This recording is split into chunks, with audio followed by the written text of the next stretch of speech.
You're listening to I Love It When, and I'm your host, Mo. I'm a speaker, coach, and connector. You're in the right place if you're looking for some inspiration and you're ready to truly embrace who you are. My intention with this podcast is to help you see that you are so much more powerful than you realize. Hey, you guys, welcome to the first episode of I Love It When. My name is Margaret Smith. I go by Mo, and I'm really excited to be here in this studio with my first guest, Mangels from Federal Way, Washington. I brought Emma on because she is actually the reason that I named my company I Love It When. So I thought, what better way to start off this podcast with this good intention of having Emma here. So thank you for joining me. Mo, when you call, I'm here. This is crazy fun. Check this place out. And if anybody wants to do a podcast, come on. This is called Butters. This is the best butter I've seen. Hi. Hi. My God. I love it when. Yes. Started from a thought to a big I love it when. Mm-hmm.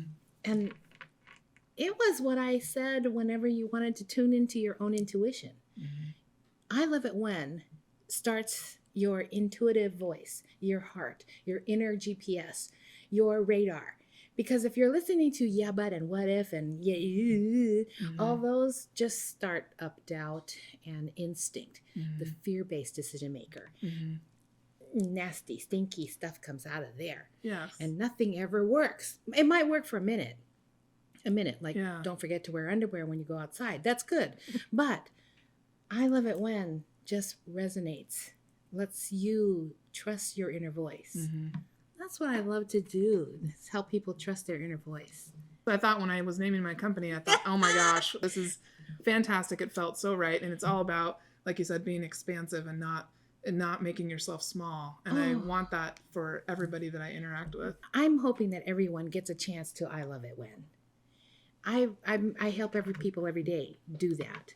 They go from a fear-based decision maker, that's that voice that's really very caustic and toxic, and maybe it's from a place called what I call hereditary hostage, Mm-hmm. like something you learned way back. Yeah. Like maybe your mom said this, or your dad, or your boss, or you heard it yesterday. Yeah. It doesn't make it necessarily the rule or how you should feel or be. Your state of being should be in your I love it when.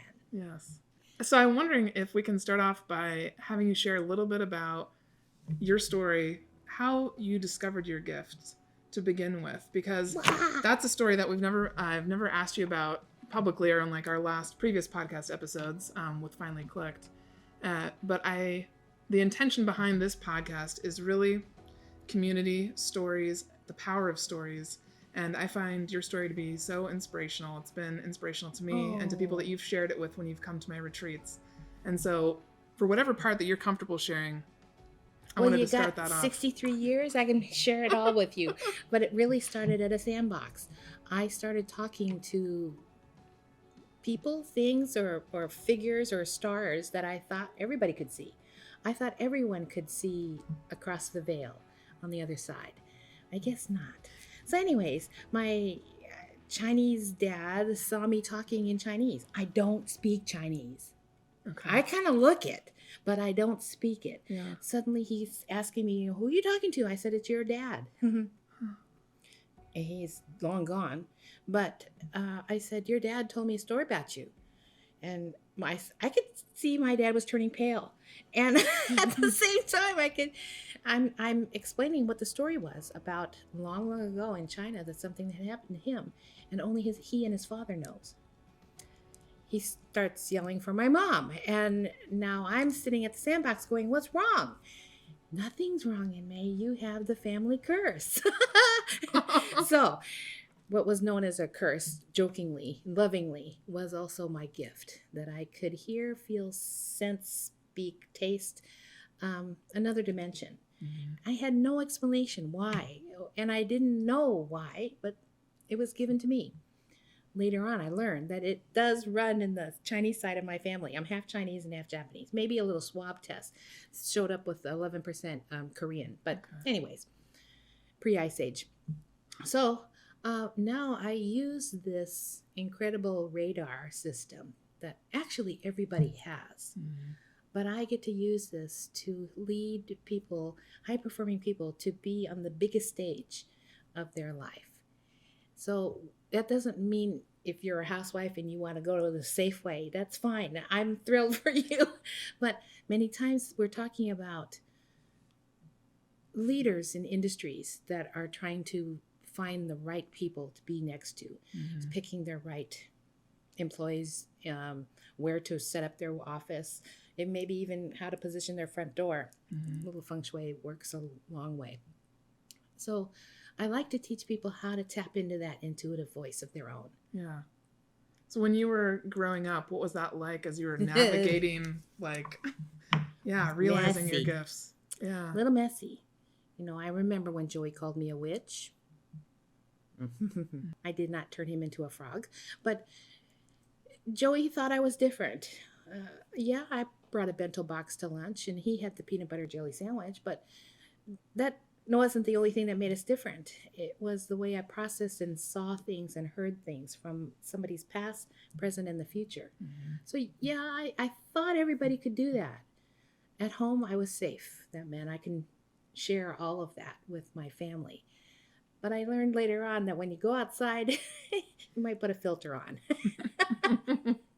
Not to scare everybody off, you know? Yeah. One of the reasons why I wanted to talk about your story too and just share you as a guest was because watching the world over the last couple of years has been super painful for a lot of us, I know. And I have such empathy like many of us do. And I see the bridge in so many different ways that we can build between people and communities and cities and towns in the world. And so I want to help be a part of that because we're all connected. And like you said, everybody actually has these gifts. It's not something that just some of us have. And so I really think it's important to be a part of that actively. And yes, whether that's in your home, in your love life, in your career, if we can bring more compassion and empathy through the sensitivities of your own intuitive voice. Your intuitive voice travels through your emotional self, your spiritual self, your physical self, your mental self, and even your financial self. And learning how to tap into that. And where is that stream? Where do you find that strength? Ooh, I love it when, I love it when someone can really realize that. Yeah. They could be married to somebody who might be a mentalist. Like everything has to fit a very particular scheme. And it's like one after the other. And no, don't put a surprise in there. They would just get all effed up. And then you might be an emotionalist or even a spiritualist. So your language of communication is completely different than from the mentalist. Yes. Yet having a mentalist is very handy. Yeah. We make sure our bills are paid on time. We make sure that things fit a schematic so that you can live your life with intention and purpose. That's when you bring up vocabulary. That's something that I realized in the last 10 years that is part of building the bridge is actually just understanding that different people have different definitions and viewpoints based on how they were raised or what they've lived through. Absolutely.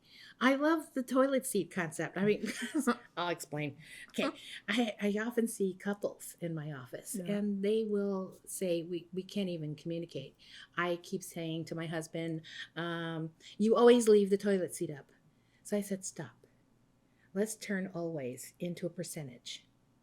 So I'm speaking to a mentalist. The husband is a mentalist. Okay. So I asked him, can you give me some precision on this? Are we talking 90% of the time this is up or 75%? Can we bring it down to 50%? And he goes, I can hit the 50 mark. Wow. That's amazing. All of a sudden it clicked and made sense. Yes. Yeah. And she laughed and cried at the same time. You mean it only took that to figure this all out? So sometimes it's a surprise. It is just that. How to communicate. Yeah. One of the things that I've loved about you is when I bring you to a retreat of mine and have you as a speaker, I know that it's a group of, it's 40 people usually. And I know that there's probably about half the group that's anxious but excited because they've never experienced or openly talked about people who have different gifts or know how to express their gifts. And they end up, almost, I would say 95% of the people end up leaving the retreat like, it's their favorite part. They talk about you all the time. Oh my goodness. And I think it's like that opening, like it's opening the door to something that they've never even allowed themselves to consider. And so I'm wondering, how do you approach people who have no exposure or have never even been able to talk about intuition and gifts? I keep my pointy hat in the car Okay. and take off that fake wart and then go into the real magic, Okay. which is compassion. Mm-hmm. I think it's compassion. Compassion is magical. Yeah. Once we feel a connectivity to a person Yeah. or a company or a purpose or a glass of water, whatever that is, Yeah. we are now speaking the same language, feeling the same language, smelling it, tasting it. So it really means being touchable, being approachable, Okay. and spirited. Mm-hmm. I think everybody has a spirit inside there. Mm-hmm. In there. Even companies have spirits inside of them. Yeah. I usually will walk in a door of a company and check the spirit. Is the spirit of this company doing what they want to do? Or are they just mechanically doing Mm-hmm. to have? Mm-hmm. I love, recently I've been writing down, this just came to mind, compassion is the alchemy. I keep thinking of that, so I love that you brought that up. Compassion is definitely the alchemy. Mm-hmm. It will lead us to all nations, all places, all ages, all races. There's no division when we're talking from a place of compassion. Mm-hmm. And that compassion lives inside of your own intuition. It's not fear-based. When we are in a fear-based situation, whether it's political, emotional, it doesn't matter. When we lose sight of compassion, we lose sight of humanity and who we are, who we want to be. Mm-hmm. Then we lose trust. Mm-hmm. The most valuable standard of operation that you have to have inside of you, yourself, and who you are with. I often will ask at a group, a seminar like yours, do you trust yourself? Mm-hmm. And it kind of creeps people out, like, maybe on some level. I said, well, then let's increase that. What we're looking to do is have complete and total trust in your decision making and your in how you walk this earth. Mm-hmm. At this time. It's a real small window. Let's make sure that you have a good time while you're here. Yeah. It makes me realize just how much we have not been encouraged to trust ourselves. We keep people look externally so much. Yeah. We do. Yeah. I mean, we are taught that right from the get-go. Yeah. I mean, we do not pop out of a vagina knowing how to be fearful and scared or doubtful. Yeah. We learn those things. Mm-hmm. There's experiences every day. You always start out almost every talk with that, and I love that. Like, yes. We're not born with fear. That comes from outside. I understand by Psychology Today, they say that there's only two fears that we're born with. It's the fear of falling and the fear of loud noises. And the rest we freaking learn. That blows my mind still to this day. And there's 30,000 emotions. Yeah. 30,000 emotions. We practice between 300 to 400 of them a day. No wonder we're so toast. Yes. So when you're working with a company compared to just one-on-one with people, what do you find that you end up doing to help them maybe get a better gauge on their energy or to infuse more spirit and compassion? Well, the fish stinks from the head. Okay. That includes sushi. So it's really important to make sure that management or ownership is in their highest and greatest purpose and in their highest and greatest good for all concerned. If something's wonky there, I need to find out. Mm-hmm. And it's pretty easy to see and feel and smell and touch and taste. So I start there and then work down and see where we need to maybe even change the mission statement of the company. Mm-hmm. Maybe they have outdated themselves. Maybe they are scared to make a change. Yeah. But it's really fun when I start shaking that up when they let me. And then look at the prize that comes from it. Mm-hmm. We've elevated everyone's feelings. Mm-hmm. And they have a safe place to speak, to be heard, to be seen. Yes. The to be seen piece. I've realized people freak out. They freak out. And I've known, I think in the beginning I was just, not just, but kind of as the firstborn girl, you need to do your homework, be good, do the thing. And I was a good listener, but I was also extremely shy. All of that caused me to learn that listening is so incredibly important because it helps people feel seen. So I've realized how important that is just overall. Like as a society, we need to do that more. Because once people feel seen, then they feel heard, and it changes everything. There is a standard operating procedure in a Japanese company of notice and recognize and understand. The president, the shacho, he stands at the door, and every morning he greets everyone the same way. That means the person who cleans the toilets, yoroshiku onegaishimasu. They are greeted in the same bow and the same grace as the vice president of finance. They sit and eat lunch together in the same room. They go to the bathroom in the same bathrooms. There's not a hierarchy in that range. That creates a kind of feeling of safety. That means there's a feeling like forever. Today, our jobs change due to circumstance, economy, or whatever. On the average in the United States is 22 times in a lifetime. Wow. And it's still 7 times in a lifetime in Japan. Boy, the shit that I get to learn. I know. So, like, with all of your different experiences, where have you had the most fun? Or, like, what came about that was totally unexpected that... My client out of Singapore calls me and says, Inmei, you got to go to San Francisco. You got to sit with this noodle company. I want to buy them. Okay. It's 4:00 in the morning. He calls and he goes, there's a car outside your door. Oh, okay. I'm going, Jack, I gotta go. He goes, again? Yeah. So I take off and I go to the airport and I go to San Francisco and I said, I'd love to know more about your noodles. So they tell me about the history of their noodles, how it started from an accident. It was supposed to be dough for making wontons. Wontons, Okay. So anyways, something got sliced. So they made noodles. Okay, that's how it started. The spice company in Singapore, they said, we want to collaborate. I want to buy the company. This company says, the noodle company says, we are not for sale. We are 300 years old, and this is not to be sold. I said, spice company, 302 years old. And he says, oh, interesting. We don't know another company that's that old. I said, yeah, but I am here for everyone's mutual success and mutual understanding, mutual cooperation. So I interviewed everybody from the noodle company. 2 days later, Mr. Singapore arrives and we have a meeting, and I set the intention of the meeting. Always set an intention. It allows us to finish on the good note, that we wanted to create mutual success and mutual cooperation. So Mr. Spice Guy says, this is what we do. This is what we would like to do. We'd like to do something together. And it's for the success of all of us, all these generations together. They're still at fight stage. So I said, okay, fine. We have to go have pizza. A bunch of Asian guys were going to have pizza. And they wondered why. I said, just trust me. We have to have pizza. Right across the street is this little pizzeria in San Francisco.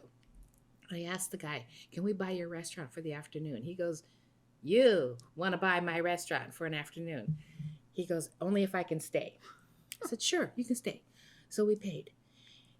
And I'm in the kitchen. And I'm going, oh my gosh, there's a new product that should be created. Chinese pizza. So I said, can anybody go get us a Peking duck? So it's not far from Chinatown. So somebody rushes off and gets a Peking duck and brings it back. And I said, look, gentlemen, you must create a new recipe here. We have an opportunity to put your noodles together with your spices, and we can create something. Bam! We opened a new company. That new company became the ownership, the space where they own. Wow. Both companies came together. And now we're sending IQF, that's called Immediately Quick Frozen Pizzas, to China from San Francisco. Wow. So that surprise came out of a meeting, and that resulted in mutual success. Mm-hmm.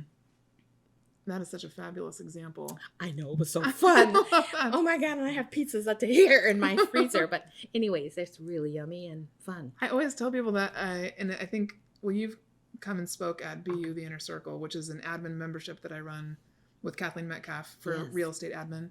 And one of the things that the girls now know that I say like on repeat is I always go into every meeting or every day expecting miracles, expecting some fabulous surprise, because I love it when I am surprised by a connection, by an event, by something. And when you don't go in with that intention, there's not as much that could happen. You leave yourself open for something magical to happen when you do it. Magic and miracles are our norm. If you think about it, the fact that I can feel my fingers, the fact that I'm breathing, the fact that I'm in this very cool studio in the middle of Everett and with you, that design is magic. The fact that we are sharing this breath together, that's a miracle. So I think we have to even break it down that much to get into your now, not your yesterday, not your ahead of time. This moment of now is already manufactured to be a magical and miracle moment. Yeah. We have them all day long. Yeah. Just take a breath and feel it. That's, I mean, you take me right into the whole idea of presence and talking about being in the present, and which I have realized is also part of the magic, because for so long, I think I was living either in the past, in past stories, or future tripping, worrying about things that I can't even control. Oh, what a waste of all day energy, long. right? Yes, completely. Oy, yeah, I get tired doing that. Yeah. That's like time traveling. Yeah. And what for? We can do a lot right now. And if you're not happy with your now, create intention. And start your intention with, I love it when. I love it when doesn't mean I have it now, by the way. I love it when I'm standing in Poipu, Kauai, with a Mai Tai in my hand and the sunset. Okay, but right now I'm in Everett, but I love it when I am there. Now, I know the feeling, the smell, the touch, the sound of that moment. Wow, I just captured that. Yeah. That makes me giggle. That makes me happy. That makes me giddy. Yeah. So, how do I get there? That means I have to make things happen right now. Okay, so maybe I make a few phone calls. Maybe I get to have time with you. Maybe we get to design a new seminar. Maybe something wonderful is going to come from just this conversation. Yeah. Yeah. And we're moving in that direction. Yes. I love that. I also love it when you share your story about the Flintstones and a suitcase. That's like what I always remember. It's one of my favorite stories because it explains so clearly what you wanted and what you told your dad you wanted. And how he made that happen, like how it happened. My dad, at that time, I was 5 or 6 years old. We had many restaurants. And it was my night to be with Dad. I think it was Friday. And I said, Dad, I want to have meat on big bones. And he looks at me and goes, like, beef ribs? I don't know. I just want to go like this. Eat the meat. Okay? I know he was putting beef ribs in the oven. And I said, and I want to go to the movies in a car with giant windows. So he goes, okay, we're going to take the Volkswagen bus. We can open it up and we have Pop Top on there and we'll go see the movies. Okay, and then I want a purple dog. And he's looking at me like, oh, this child is sick. No, I said, Fred Flintstone has all those things. And he says, oh, so you think that's a daddy? I said, yeah, well, he's a dad. Okay. So he doesn't flinch. I know, I think he's laughing. But anyways, we go to the movies and we have a good time. I get to eat the meat. And he says, okay, I want you to do me a favor. Tomorrow you're going to go to a meeting with me, his men's meeting. I keep forgetting the name of the group, but they wear purple hats with a tassel. And they hang out and they raise money for children's hospitals. Okay. So we go, and he says, I want you to ask the 17 men the same 3 questions you asked me. I'm so excited. I have a briefcase. I'm 6. I have a briefcase, don't you? So anyways, and color crayons and 17 pieces of paper. Okay. That took me forever to find 17 pieces of paper in the house. But I asked everybody the same questions. I said, do you eat meat on big bones? I learned what's a vegetarian that night. And then, do you take your children to the movies in a car with giant windows? I learned what a convertible was. More important, I learned some interesting words about children. Like, I have grandchildren. I go, I want to be a grandchildren. I want to be a grandchild. Yeah, that sounds like fun. What is a grandchild? And he goes, oh my goodness, dear, you don't go out much. No. So, and I learned, I have stepkids. I go, why do you want to step on them? I don't get it. And then my kids are all grown. I'm going, how did you do that? How did they get bigger than you? How did they go bigger? I don't understand. I'm going, this doesn't fit in any box of my I'm taking a survey and I don't get it. I don't have a box for that one. And then, do you have a purple dog? No. 17 no's. Oh. So I get home. My dad asked me, what'd you learn? I learned what's a vegetarian. I learned what's a convertible. I learned what a stepkid was. And he basically said, and may we have lots of choices in our life, in our world. Isn't that wonderful? That like blew me away. And I said, wow. It felt like I was at the big kids menu now. Yes. I got choices. So he allowed me to have choice and understand them. It was a immigrant family. My father from China, my mother from Japan. They met in New York. Go figure. And, and I have this thing for pastrami. Anyways, it was wonderful to be raised by supportive parents who understood that there's so much diversity, so much opportunity in this world. Mm-hmm. Just take it. Mm-hmm. I love that story so much because I think it translates to so many different people. It doesn't even matter like where they were raised or how they were raised so much when you hear just through the child as a lens of a kid what you see and what you get exposed to. Yeah, it's one of my favorite stories that people really get. I still look at life like that. Yes. I think it's important. Yes. Because we do have choice and we have diversity and equity and inclusion. And it's our opportunity to understand that there's so many wonderful ways to allow peace and ease in your heart. Mm-hmm. I was wondering, another aspect that you talk about often is the difference between instinct and intuition. Ooh. And I wanted to hit on that too, because I think it's a really important piece of, again, just beginning to learn how to hear yourself and trust yourself. I walked into a real estate office and I did a seminar for about 120 people. And I started on stage with the word, can we say that? Anyway, it was the big F word. And I went, oh. And there's this hush in the audience. It's intentional. A real strange hush. And I said, okay, giant pinky eraser. And I turned around and I said, oh, fuck. And I said, look where the accent is. Look how different you can take a word and choose to put it in a state of fear or a state of exhilaration. Mm-hmm. So I used that because these were a bunch of old grown-ups who were being stuck. The reason why I was being hired at that moment was to get people unstuck. Mm-hmm. They felt like they weren't making progress. So I started with the word. And I said, you know, the way I said it the first time came from your fear-based decision maker. Yeah, but what if it doesn't work? Yeah, but what if I can't make this happen? What if I can't make that sale? What if I fail? What if the price is wrong? Okay, all of that was doubt-based and the fear of not looking good. Mm-hmm. That's all from instinct. You know, instinct is important, like I said. It's very important in our life. But if you let that lead you all the way through your life, you'll just be in a state of fear. Yeah. And playing small and not playing at all. Ugh, giant pink eraser. Because that's stuff we've learned. Whether it was intended, whether it was taught, whether it was to look good in being number one in a 5-kid family, or you had to compete for whatever position. If you use fear as your decision maker, that's what you'll get is more of it. More of it. Yeah. Yeah.